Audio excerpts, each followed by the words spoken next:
All right, gentlemen. In three, two, one. Hello, and welcome to Know the Score. I'm your host, Don Delarente. I'm joined by my co-host, Mr. Tyler Ball. What's going on, Tyler? Hey, what's happening, man? Busy week in sports as usual. I'm good, man. I'm good. Yes, yes. So busy that we had to bring on a special guest this week. This week we've got none other than the LaborCon himself, Mr. Dwayne. What's going on, Dwayne? Hey, how's it going? Glad to be here. Glad to be back. Thanks for having me as always. All right, man. All right, you can follow Know the Score on Twitter at KTSPod. You can also find us on the web at www.cspn.us. You can also listen to us through iTunes, SoundCloud, Google Play, and Stitcher Radio.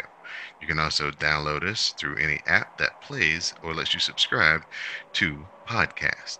So, also follow our co-host Tyler Ball at TA Ball One. And Dwayne, let the people know where they can follow you, man. You can follow me at the Libra Icon on Twitter, IG, Snapchat, same name. All right, all right. Glad that you could be here. So we're gonna get right into it as we had the two most magical words in sports. Game 7 of the World Series this past evening, last night, as we record this, as the Houston Astros defeated the Los Angeles Dodgers 6-1 to claim their very first World Series. One of the best World Series in a long time. Some epic games. Game 5 may have been the best baseball game that anybody's ever seen. The Astros pulled it out in 10 innings, 13 to 12. It's basically like a game of runs, like a college basketball game. George Springer got hot after game 2. He was your MVP. And a team that was the worst team in baseball 3 years ago is now your World Series champions, the Houston Astros. So, Tyler, we'll let you speak on it first. I know that, we thought that the Astros would be very good. They jumped out to a big lead in their division. Then the Cleveland Indians came out of nowhere, went on a historic run, kind of put the Astros to the back burner a little bit. But in the playoffs, they rose to the top. So, give us some thoughts on the World Series champs. Okay. The hottest thing on the streets right now in media is the Sports Illustrated article in 2004 that predicted the Astros would be the 2017 champs, even down to putting George Springer on that particular cover. Um, this championship really was won when the Astros decided to tank. And I know that even though that is the anti narrative now, because fans want to see their teams win. Um, the Houston embraced the attitude that they were going to be terrible for 3 years, build up their farm system, build up through the draft, and it's more likely that your first round and second round targets were going to produce and produce right away. And it turns out they were pretty much right on all counts. This was the process before the process. Um, this is what, the 76ers dream to emulate. But of course, this is baseball, and, your prospects do have time to actually develop. It's just that when you're picking so high in the draft, you got to figure that, you know, 8 or 9 of your top 20 prospects that you draft are going to produce. And it just so happens that they did. This team is homegrown. And that's actually the mood of baseball. Um, you look at your top programs, the Cubs, the Yankees, these two teams, and the Astros and the Dodgers. You look at Cleveland. Um, these teams have totally focused on building from the ground up and restoring the farm system after years and years of giving up talent to sign a hot free agent to try to win a championship during the trading deadline. So this particular series was won on the bats of Altuve and of course Springer and of course Carlos Correa and some shrewd pitching decisions.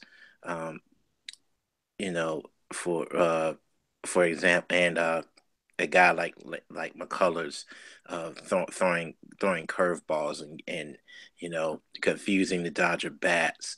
Um, the Verlander having one of the best playoff runs, are arguably of all time.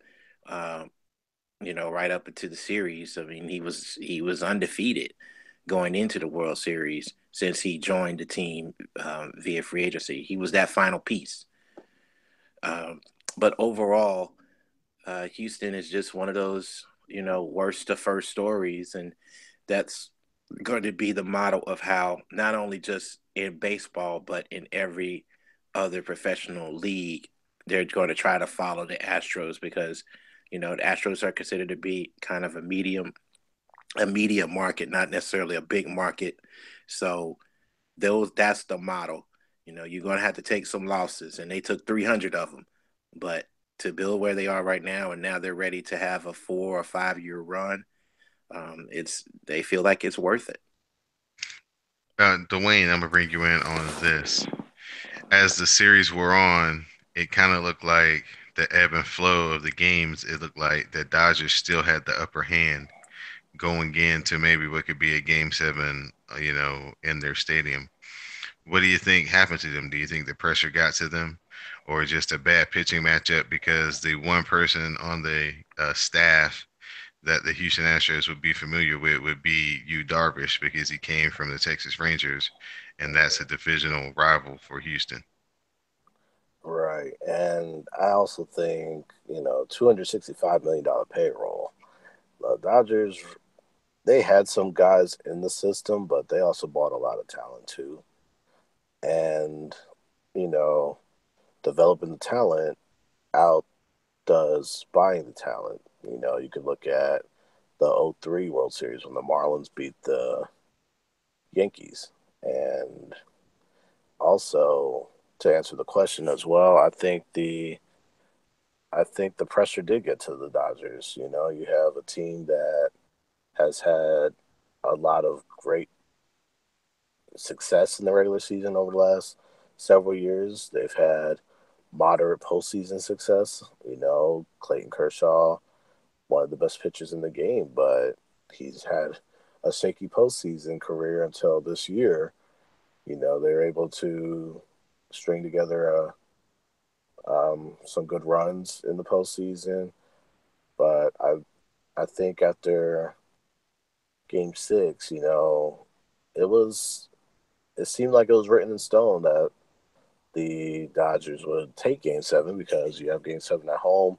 You have teams that are 14-2 in Game 7s at home, but they fell on the wrong side of it this year. I think having the familiarity of you Darvish in the lineup for the Astros, that helped it because he pretty much crumbled, and you could see the desperation in the Dodgers because you put Kenley Jansen in the seventh inning, and after that it's like, who's going to be the next guy up? You're going to run the risk of having your closer even taking that bat, to try to save the runs, but at the end of the day, the bats of the Astros were just hot. Springer was on fire the last 4 games. First player to ever hit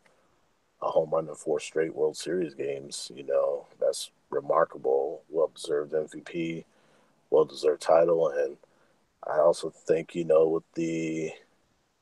forgot one of the teams that also started the developing movement as well, were the Mets, because the Mets had a lot of homegrown talent, especially in the pitching, even though they got decimated this year.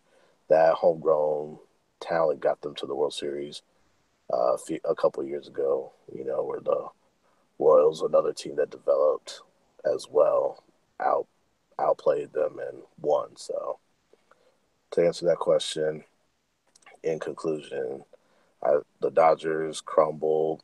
The Astros were more poised, and that's why they're the champs now. All right. Yeah, I've always believed that the best way to be really good for 4 or 5 years in a row is to be really bad for like two or three. And it's really the only way to go. And Houston definitely went that way. And you get your homegrown talent, you get your guys in your system, and at the very end of the run, if you need that one more veteran piece, you've got plenty of good players to trade away, and you can get somebody like Verlander. And so they just used the perfect package of how you make a contender, kind of like what the Rays did, when they were just awful and then they got new management. They hit rock bottom, and then all of a sudden they came back up, and then they were, a good contending team for a good little while. They've kind of done the same thing, and they've kind of, they're probably going to be a team to watch next year. A lot of, scouts and everything will probably be talking about the Rays. So it can be done a lot easier than baseball, I think, like Tyler said, because you get more time with your prospects to develop, and a lot of people don't get to see them, go through the labor of becoming good. They just get to see the finished product a lot of times. So, it'll be interesting to see how the Astros continue the success. If the Dodgers can get back, if the Yankees with a little bit more experience, how dangerous will they be? And if the Indians will have good luck in the postseason, they've seemed to have, great luck in the regular season, but bad luck in the postseason. So, baseball definitely got a big uptick with this World Series. I think a lot of people were, very much interested and got wrapped up in these games. So, hats off to the Houston Astros and a great postseason. Just to remind you, this is Know the Score. We are brought to you by the CSPN Network. You can follow us and join us on Twitter at KTS Pod. Join the conversation by using the hashtag KTS Pod. So, guys, we're going to shift into the NFL.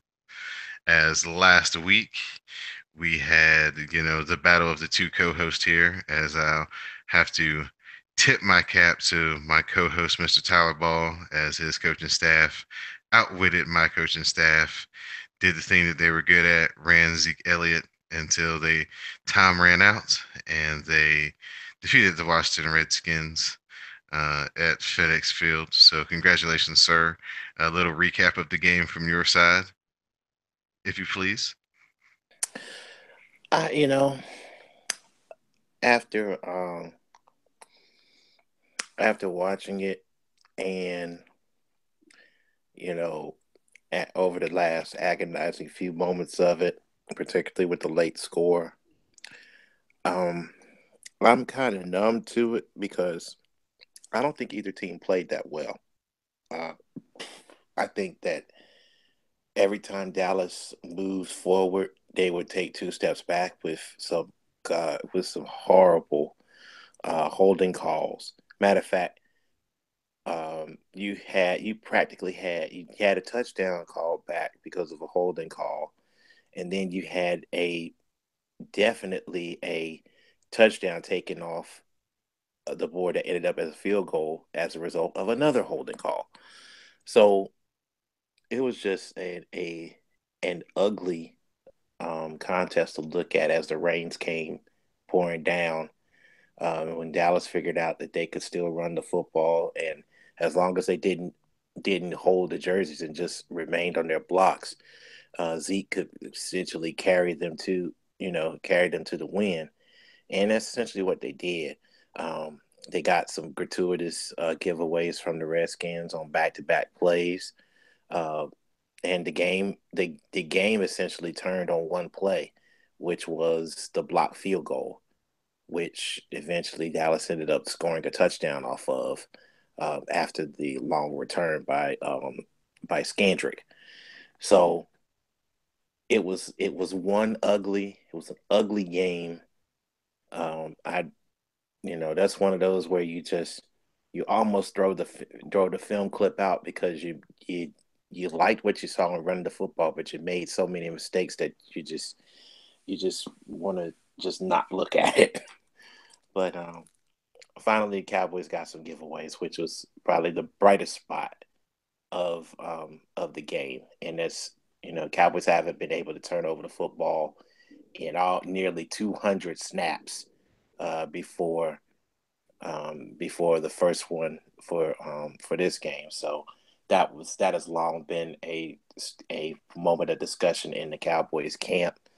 So and Rod Marinelli has been preaching, put multiple guys around the ball and try to rip the ball out and you know make plays on defense. And finally, the defense made plays. Uh, I didn't think our team played very smart. Thought we threw the ball too much for the weather conditions.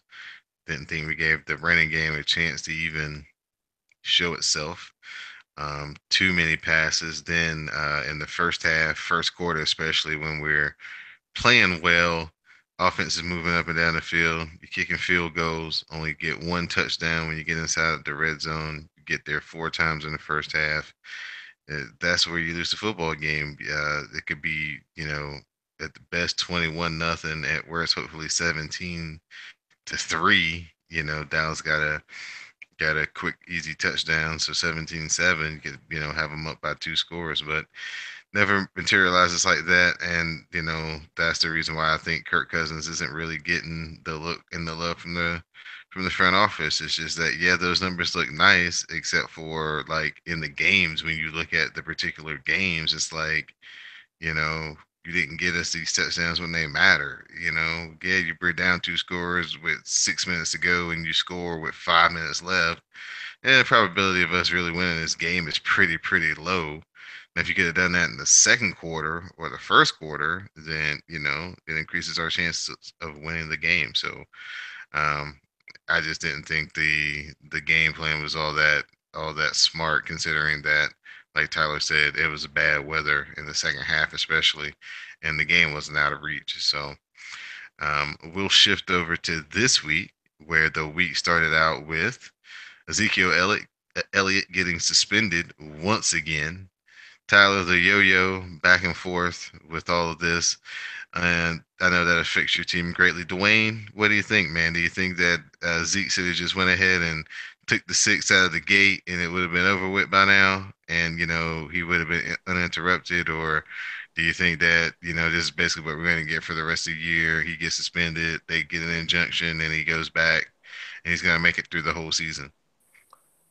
I think two answers here. First answer, yeah, he should have took the six, and this would be a mood issue right about now. The second answer, this is going to be the norm. He's going to keep fighting it, and he's going to get fired for it.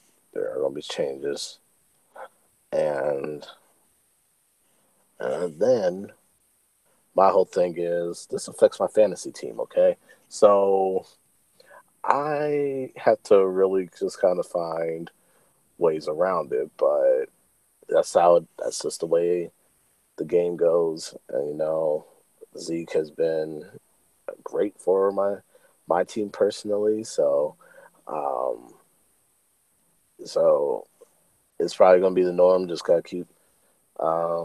He just has to be ready because if the injunction comes down, he'll play. If not, then we just gotta let it sit. And I think maybe he should just let these next few weeks go by. But I know he's gonna keep fighting it, and he's not gonna just lay down and let the NFL do what it needs to do. Um, it's just the whole situation is just disappointing, disturbing, and we just need a resolution to it at the end of the day. Right. Now, that was followed up by the trading deadline. Now, usually in the NFL, the trading deadline just comes and goes, really not much action.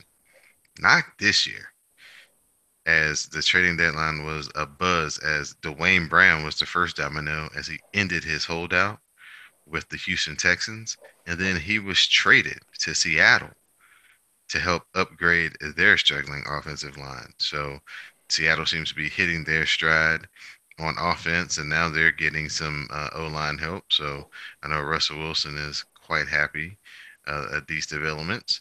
But no, that was just the start of the craziness.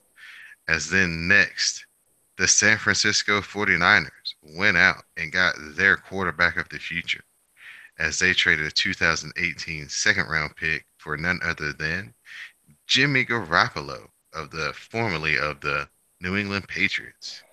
Now, Tyler, this was a pretty big domino. It looks like that Garoppolo is probably going to get into the system and have a chance to play the remaining 7 games of the season of the 49ers schedule. Um, I guess they will re-sign him at the end of the season, or maybe this could be a, you know, kick the tires in actual real life gameplay. Do you think that this kind of takes San Francisco out of the market for a quarterback, or is it smart getting a guy that you don't have to re-sign and you can actually, see what he's got in a real life situation? I think this is a win-win for everyone involved. But to answer the question directly, yeah, you really don't have much to lose by getting Garofalo, um, and on top of that, you give up. You let Brian Hoyer go.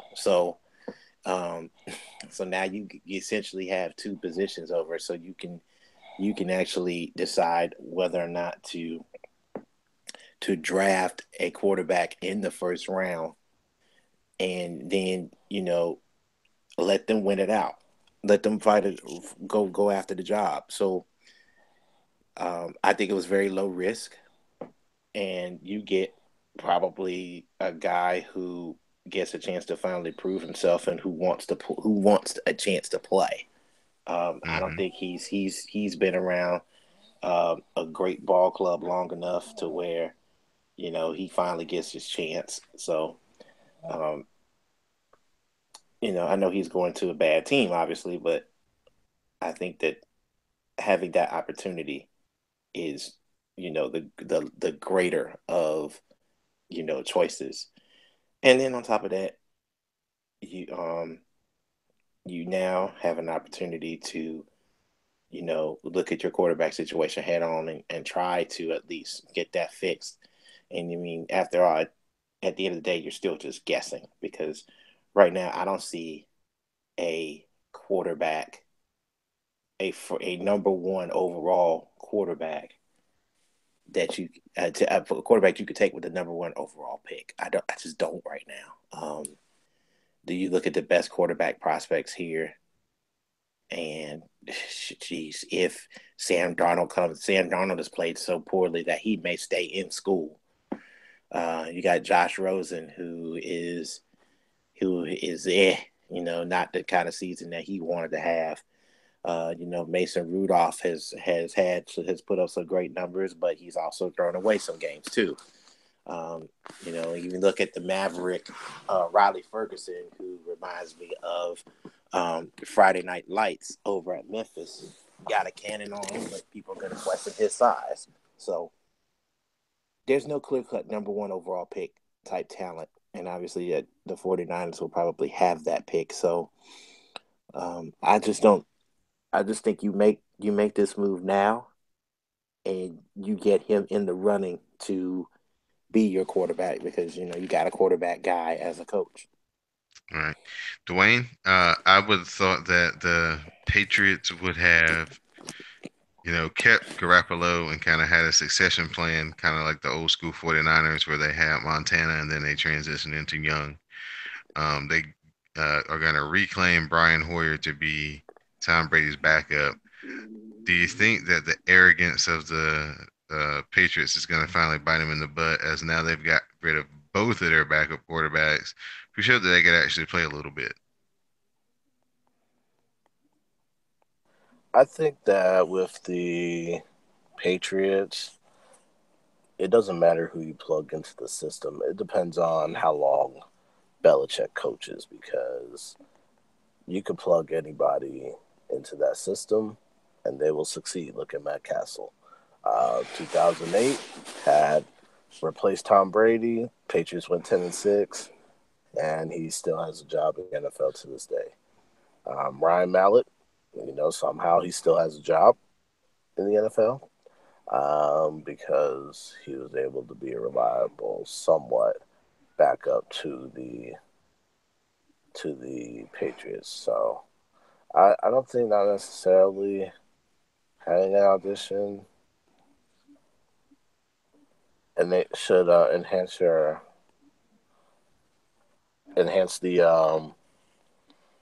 gameplay. I think the Patriots just have a system that just works for them, Mm-hmm. and as a result, people are successful. So I'm excited to see how Jimmy G will go to San Francisco if he does get the chance to play, and which he should and should be able to, and see how he does with all the stuff he's learned over the years being Tom Brady's backup.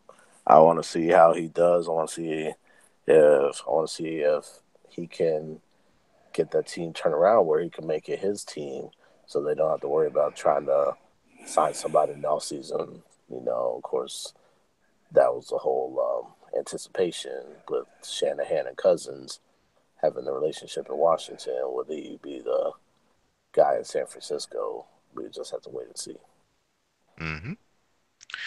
The trades did not stop there. They were just really getting started. As next we had Jay Ajayi get traded from the Dolphins to the Philadelphia Eagles as they shore up their backfield. And then, and the final deal of the day, the Buffalo Bills and the Carolina Panthers work out a deal where the Bills get Kelvin Benjamin to shore up their final spot that they were missing to try to secure a playoff berth for the first time since 1999. Wow. So, um, Dwayne, let me bring you back in really fast. Carolina getting rid of Kelvin Benjamin. They're struggling on offense right now. Right, They really haven't had, very consistent offense since Greg Olson got injured. right. Um, what are they thinking? So when I saw this on, I thought I was getting pumped when I saw this trade here. And my initial reaction was the Panthers. I even at the Panthers on Twitter. I was like, y'all are stupid. And so that was my initial reaction. So a few days to kind of mull it over, think about it. I still think I think because Brandon Bean, who's general manager of Buffalo, he has ties to Kelvin Benjamin more than Marty Herney does. Um, Brandon Bean worked under Dave Gettleman, and he did work under Marty Herney too. He was with the Panthers for 20 years before taking the GM job in Buffalo. Um, and so that obviously was the key point in the trade.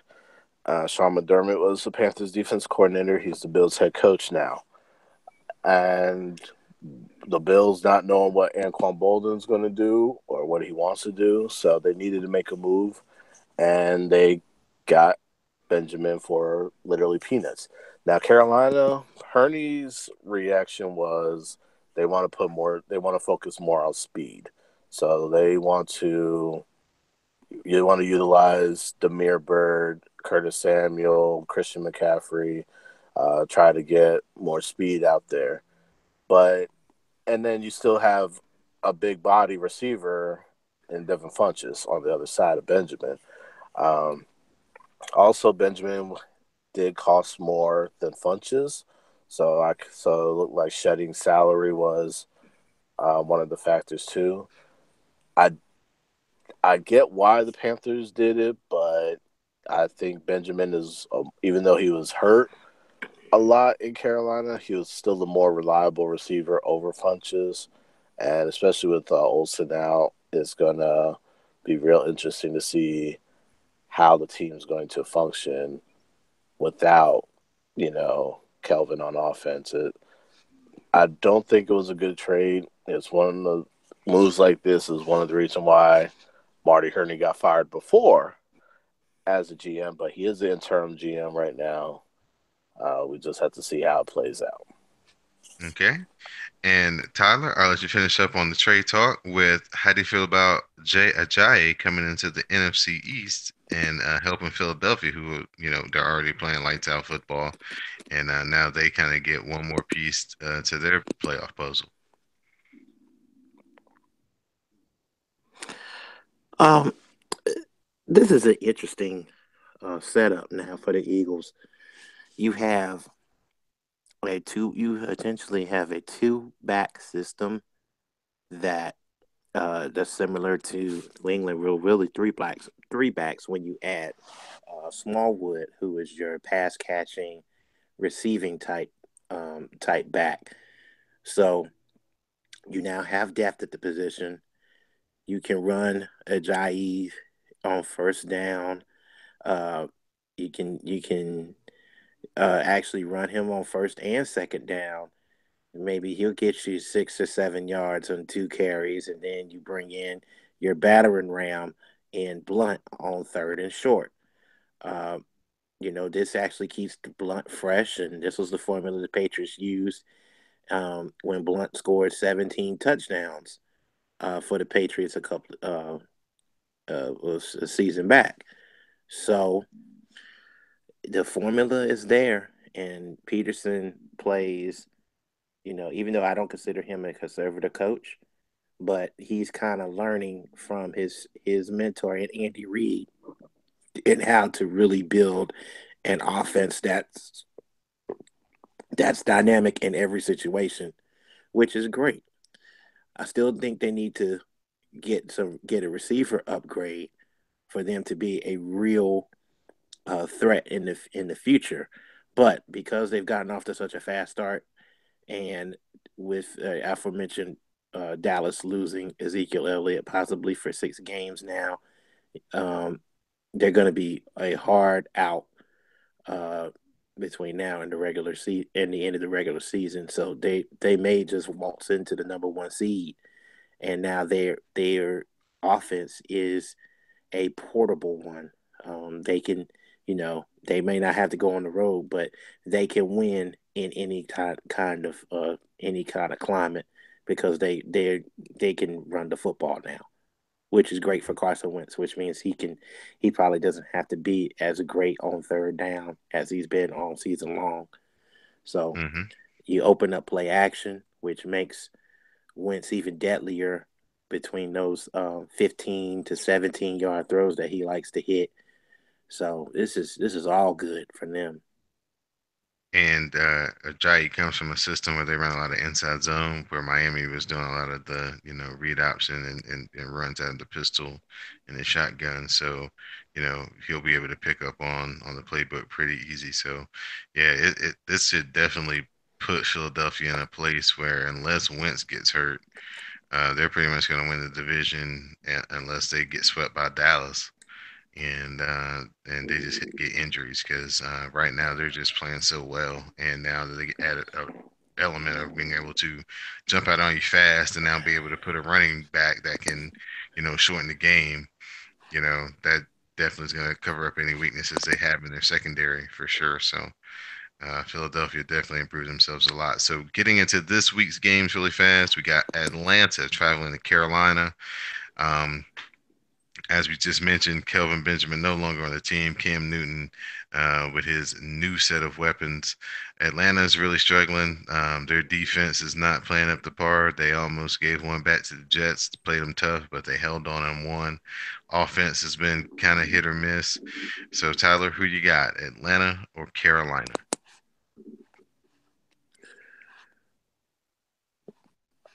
Um, hmm, wow, this is kind of a pick 'em, and it's in Charlotte.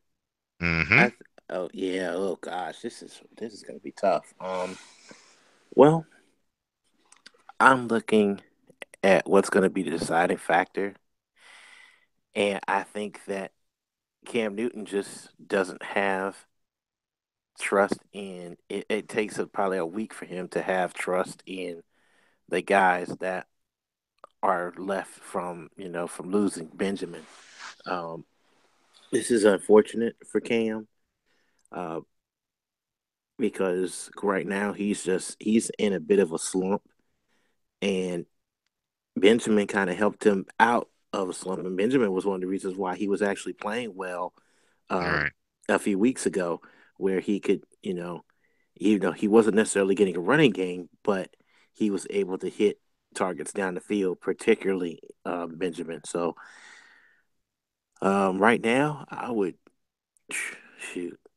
Carolina's offense doesn't scare me. There's no Greg Olson who can draw a safety over. Um, and Carolina's other receivers aren't known talents that are going to physically uh, get open in man-to-man coverage. So I'm not sure what they're going to do. Atlanta takes this by default. All right. I'd say 20-13. All right. Dwayne, I'm gonna let you pick between the Bills and the Jets.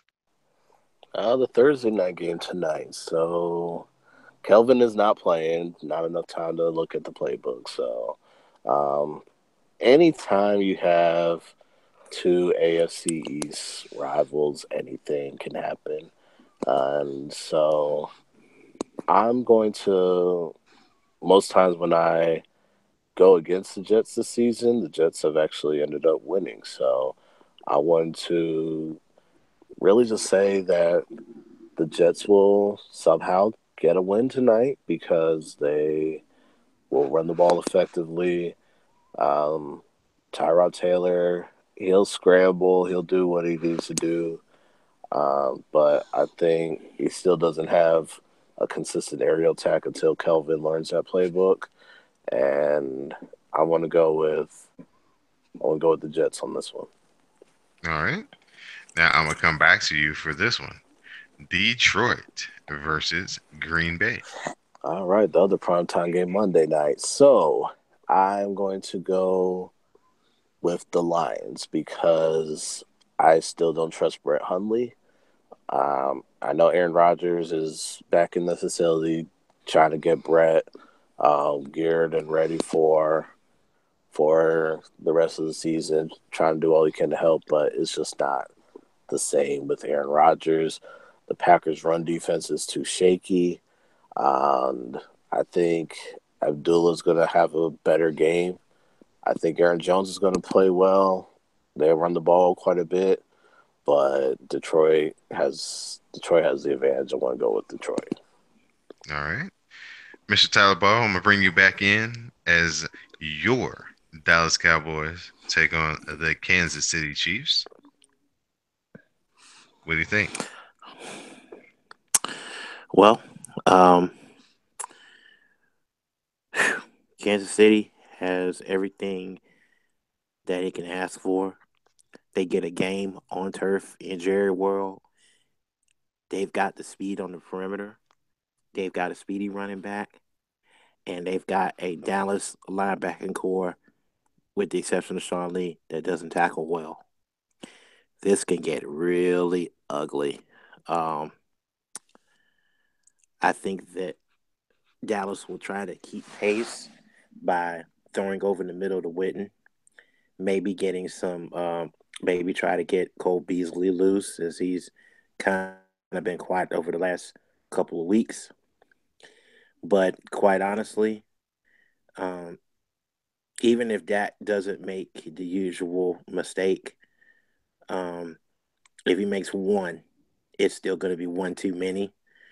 And I just think that Kansas City is not going to have any issues running, uh, running Hunt between the tackles and eating up yards every carry. No reason why I can't see them averaging less than 4 yards a carry against this particular Dallas defense.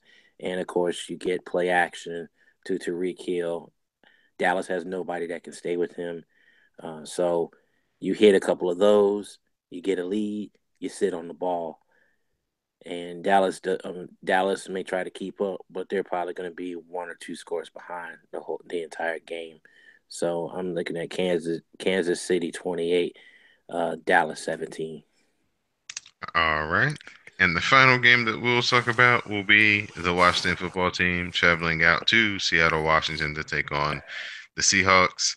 The Washington football team has a ton of injuries, a bunch of injuries along the offensive line. So the best that I could ask for is that Kirk Cousins doesn't, get injured in this game. If he basically can start next week, then that would be a win for the Washington football team. This one could get pretty ugly. I don't know how in the world we're going to score. Doesn't look like Jordan Reed's going to play in this game. Trent Williams is probably going to be out. Sheriff may go. So, yeah, this could be one of those, 31-13 type games, and just hopefully we don't suffer any more injuries. That's been a big part of our season right now. Getting derailed is not playing well, and we're getting hit by injuries. So um, hopefully Kirk Cousins doesn't die going up against this defensive line that Seattle has, because I'm sure they'll be playing from behind. So we're going to switch over really quick to the NBA. Dwayne, the Cavaliers, they've been going through some hard times, as Dusty Rose would say. They've been losing to the also Mhm. Rans four in a row. They've lost to Orlando, Brooklyn, New York, and the Pacers just last night.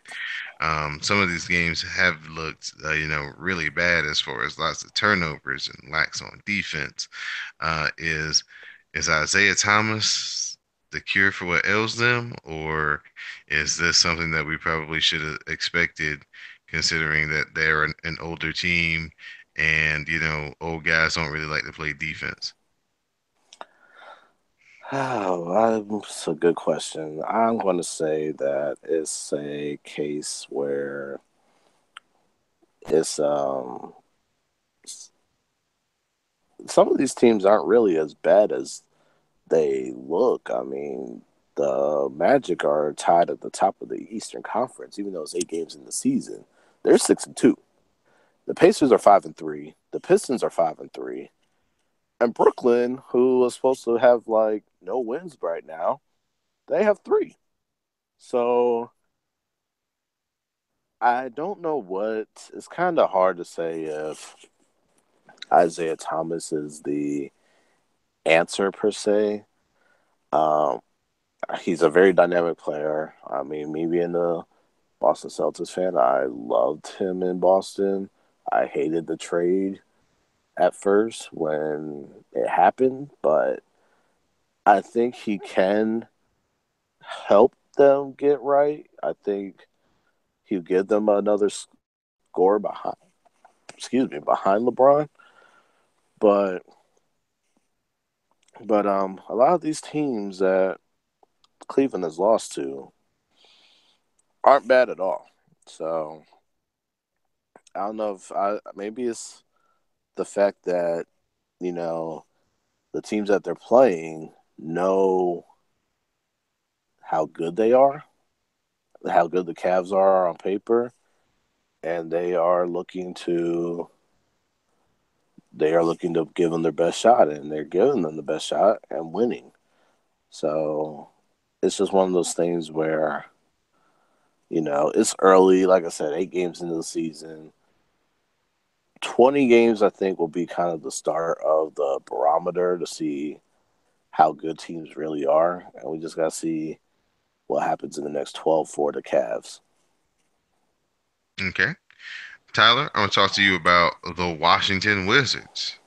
They went out west and they had one of the wildest West Coast swings in recent memory, as they had a highly anticipated matchup with the Los Angeles Lakers, due to the ultimate hype man, LeVar Ball, talking about, his son, and how he wasn't going to lose two in a row and in the same week, and how he was going to give John Wall the business, and then, the Wizards chirping back. So we had a highly anticipated regular season game in which the Lakers found a way to win.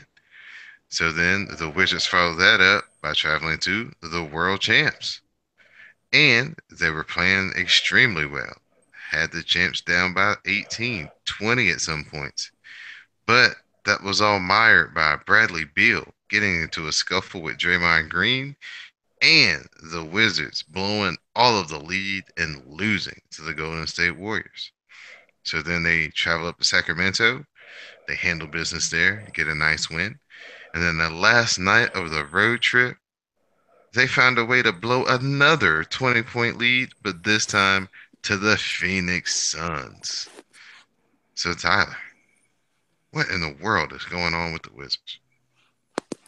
Well, let me add to the fact that that Wizards game, believe it or not, was in DC, um, against Phoenix. They flew home. Oh, They flew man, after the even Sacramento trip. worse. They flew home, and according to my DC folks, my DC spies, uh, John Wall kicked back, had a few bottles and stuff in the club, and had some fun, and of course, uh, I tell him the DC nightlight gets them every time, and it kind of got to the Wizards in the second half because they looked like they had absolutely no legs against the Suns, and they just kept making shot after shot, blowing a 22 point. And of course, they blew a 22 point lead. But then again, as a Wizards fan over the last 4 years, I should be used to this. The Wizards have yet to figure out how to rotate over to shooters defensively. Um, it's between bad rotations, between gambling for steals that they don't get, um, between not having any size on the glass to rebound because Yamahimi, even though Yamahimi is healthy, he's just not a presence out there. Gortat is strictly an offensive center. He has no clue defensively on how to box out and gain position. He's just two steps slower than the team's best rebounder that he's matched up against. And to be honest, I think that the guards are at fault too because they tend to take play two steps off guys and try to anticipate passes, and they get burnt on backdoor cuts and screens. So something has to be done. Unfortunately, Scott Brooks isn't particularly known for his defensive prowess, and I think that's part of the reason why he was run out of Oklahoma City. So I, I'm kind of I'm about as numb as the team is right now after the Phoenix lost. Wall is gonna have to take it upon himself and take some responsibility, to remind the guys that they haven't won anything. They had a great appearance in the Eastern Conference semis, but they feel like they gave that away because of just lack of defensive intensity. I mean, Kelly Olynyk burned them for 25 points in a game seven. Not to mention, they know that they gave away game five. They had another double digit lead. So this is something I've seen before, and the Wizards have seen this bad movie before, and yet it rears its ugly head, and it's just going to have to be fixed because they're not going to outscore teams, not all of them, and particularly not in the Western Conference. So they're going to have to be some possessions where they get some stops. All right. Dwayne, bring you back in. We're going to talk about the Houston Rockets as they have 5 road wins in this early season. Seems to be that Houston, hasn't missed a beat. Chris Paul getting hurt may have been a blessing in disguise for them as they've, gone back to their original style of play, and seems like they've got a different intensity. Eric Gordon this year has been fantastic. They're still trying to figure out what to do with Ryan Anderson, but he's still making shots, so he can still play, get on the court. Just kind of talk about Houston. Kind of, have what you see from them. There's seem to be not have a little bit better on defense even after losing Patrick Beverly. So, just their improvement and can they go far? Can they be the team to upset the Warriors in the West? That's a tough question, and I'm going to say at the moment, no. Yeah, they beat the Warriors on opening night because Durant's buzzer beater got waved off. Then they went to Sacramento. I mean, the Kings are young and very inexperienced. Um, they won on a Gordon buzzer beater in Philadelphia. They then beat the Hornets at the Hive, and then they went on the road and they beat the Knicks. But it's the Knicks, so not surprising. Um, right now, I would say with the current team that they have, no. With Chris Paul comes back, I say they give the Warriors all they got, but I just can't see it because the Warriors just have that more defensive intensity. They have the more two-way game of the teams. Yeah, Chris Paul's good on steals. James Harden, he's improved on defense, but still like questionable. And and right now they looking at the schedules like I mean the home wins they beat the Mavericks, lost to the Grizzlies, and they lost to the Sixers at home. So, yeah, 5 of the 6 wins for the Rockets have been on the road, but you know you can win as much as you want on the road, but you still got to win games at home. And so, um, Houston right now, and it's really funny. The Rockets are like the third news headline right now in that city with the Astros winning the World Series and the Texans losing Deshaun Watson. So um, we'll see how it plays out. They do have a game in Atlanta that should be a win, but they got a game Friday. They got a game Saturday night at home against the Jazz, and then they play the Cavaliers right following that. So we'll just have to see how it goes. Right now, I don't think they have it right now what it takes to beat the Warriors. We'll see what Chris Paul gets back, how it plays out. Now, Tyler, I'm gonna bring you back for the final NBA topic as the Boston Celtics. They've recovered from the opening 2 nights as they took losses. Seem to have recovered from the loss of Gordon Hayward. They're playing fantastic defense, allowing around 94 points a game. Just talk about the Celtics, what you see from them, kind of how they've had to reshuffle their lineups and their rotations without Gordon Hayward, and can they sustain this all the way through the playoffs?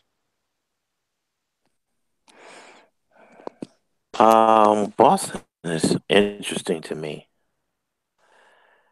They seem to figure out that if they copy the blueprint that Brad Stevens has from Butler, where they run a lot of slow motion offense, and get the ball to your scorer, let him create, and we'll make enough shots off of our set offense and some turnover and a few fast break points, then you will guard against us in our set.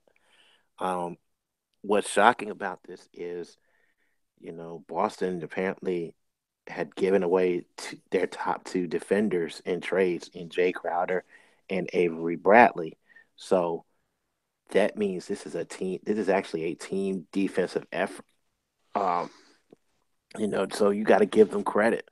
Uh, Stevens has kind of figured out how to make the team slow down just a little bit, and play to their play to their strengths, which is some high pick and roll with Al Horford sitting at the top of the 3 point line, and Kyrie going one on one and still getting ball movement to get your perimeter guys some open looks. And Marcus Smart's contributions on the offensive end are just icing on the cake. I mean, he is now your team's uh, your team's top defender, so he'll take the best matchup. You're getting some great performances from Jalen Brown and Rozier. So you still have the depth that you need to compete in the Eastern Conference. But the question is, are you going to score enough buckets in the half court set? And right now they are. All right. Now, Dwayne, I would let you jump in on what you're seeing from the Celtics since you said that they are your favorite team. So, kind of what have you seen after the Hayward injury that has sparked them to win 6 straight games? Good question. So I think it's all boils down to a rallying around what happened to Gordon. He is out the walking boot. He is in a cast now. So shout out to him getting making progress. Also, with the it's all really been about defense, which has been what Brad Stevens wanted to instill in this team since he took over, and pretty much the right personnel and the right lineups. It's really boiled down to that. And Kyrie Irving, obviously, he's Kyrie, so we know he's going to get his, but he's making everybody around the team better offensively. He's making Jalen Brown look good. He's making Jason Tatum look good. He's making Marcus Smart look good. They're picking the right spots in terms of shooting the ball. They're playing very well on defense, and also with the way that the all the talent that the Celtics did lose, you know, they have put it together very well just with the way the lineups. Because Steven said even after the Hayward injury, there's going to be a whole lot of many different looks, many different lineups, and he's used that to his advantage. So it keeps the opponents guessing. All right, all right. So, just a reminder that this has been Know the Score. This week's show has been brought to you by Audible.com. You can get a free trial and a free download over at www.audibletrial.com/ know the score. Choose from 150,000 titles, audiobooks that range from documentaries, fiction, nonfiction, sci-fi, thriller. All you have to do, again, is go over to www.audibletrial.com/ know the score. And please support Audible and CSPN. So, Dwayne, we're gonna open it up to you, man. Anything that you'd like to, mention or shout outs or thank yous here at the end of the show. As usual, thank you guys for having me. Thank the CSPN family, all the shows that are going on. Shout out to the new Rock Solid podcast as well. Very happy for the cast on there. The Ratchet Ramblings, Jeremy, Candace doing their thing. I'm very big fan of all those. So, as usual, thank you for having me. Um, Find me on Twitter at the Libra Icon. Find me on Instagram, Snapchat, all the same names. So, shout out to everybody that has been there, past, present, will be there in the future. Thank you. All right. Mr. Tyler Ball, your final thoughts, sir?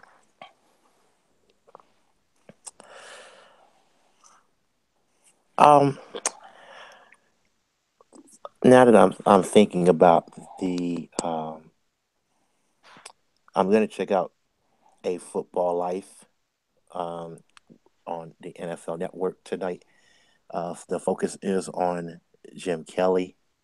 I think that Jim is an unbelievable story, um, despite the fact that he was unable to win a Super Bowl. He's considered to be one of the better quarterbacks of the 20th century. He design, he's the trigger man in the Buffalo Bills K gun. fun offense which featured a single back and quick tempo and just a lot of the things that a lot of teams do on the collegiate level, and some even do to a certain extent in the NFL. You can see a lot of the Patriots and what they do as far as your single set back along with Brady, sometimes in the shotgun. Um, less traditional I formation sets. You got versions of the shotgun. You got the pistol, where it's a 4 yard. Your quarterback standing 4 yards behind the line, and they can swiftly hand off or give to anyone coming on the wing. So a lot of elements that you saw during the run of the Buffalo Bills, you see in college football, and I just thought that Kelly was just an amazing trigger man who had a quick release, who was incredibly accurate, and he knew the strengths of all of his pieces at wide receiver. James Lofton, Andre Reed, um, uh, Keith McKellar, Pete Messelars. Just great weapons, and of course Thurman Thomas and his backup Kenneth Davis.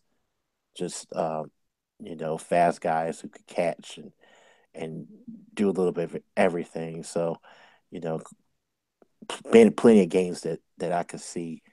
Um, the Bills ring up upwards of 40 points a game. So it's just cool to sit back and um, watch a quarterback lead his team and be very very good at what he does in this era. And it also just reminds me of how just the quarterback play is just not good in the league right now. And we've talked about that on several episodes, but just going back and watching Jim Kelly is just going to remind me of how the league has currently not adjusted to what's going on in college football, and there's a disconnect within the quarterback community when they move up to the NFL. And I think in order for play to get better, this has to be fixed. All right. I'm gonna also stick with the theme of college football, as this past weekend we probably had one of the greatest games in recent memory for regular season, as the Ohio State Buckeyes rallied back in the second half, particularly in the fourth quarter, to upset the number two ranked Penn State Nittany Lions. Penn State started out fast, took the opening kickoff, ran it all the way back, had a 14-0 lead. Basically, I know it was 38 to 25 for going into the fourth quarter, and Ohio State rallied. JT Barrett for all the negative press and people being down on him. The kid just came up and made every big play, every big throw in that fourth quarter, and rallied them back, and they won 39 to 38. And just one of the best games you could watch. So kudos to JT Barrett and Ohio State, and also kudos to the Georgia Bulldogs, as they are the number one team in the newly released college football playoff rankings, as we also have Alabama in the second seed. I forgot who was 3 and 4, but really the top two is kind of what matters right now. A lot of people are, Notre you Dame know, and Clemson. Oh, Notre Dame and Clemson. Okay, thank you. So, ACC representing big time there, and I know that Notre Dame and Miami are in the top 10 as well. So, ACC football representing pretty well. But there's a lot of controversy right now about does Georgia deserve to be number one? Clearly, Alabama's just been destroying folks. But that game where they went on the road and they beat Notre Dame is looming large, because the more Notre Dame wins, the better that win looks. So, Mm-hmm. shout out to Georgia.